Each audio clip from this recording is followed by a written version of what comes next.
So మన system ప్రాసెసర్లో compare చేస్తే ఎలా జరుగుతుంది. సో దీనికి 2 పార్ట్స్ సపరేట్ అవుతుంది. First one is analysis, second one is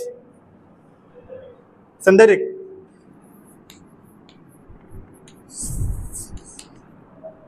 so first one analysis. అసలు యాక్చువల్గా సోర్స్ కోడ్ అనేది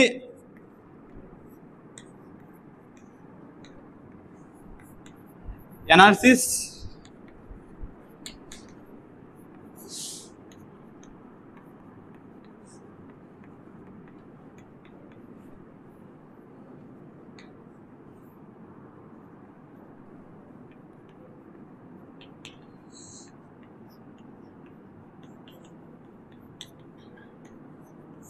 సో కంపేర్ చేసిన అనేది మనకి ఎలా అవుతుందంటే, సో సోర్స్ కోడ్ అనేది వస్తుంది. తీసుకున్న తర్వాత దాని తర్వాత ఎలా చేస్తుంది, ఒక సోర్స్ కోడ్ ఎలా అనలైజ్ చేస్తుందంటే ఆ సోర్స్ కోడ్ని ఒక 2 పార్ట్స్ సపరేట్ చేస్తుంది.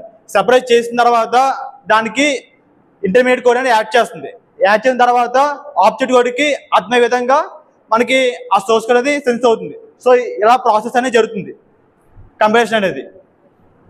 So next one, so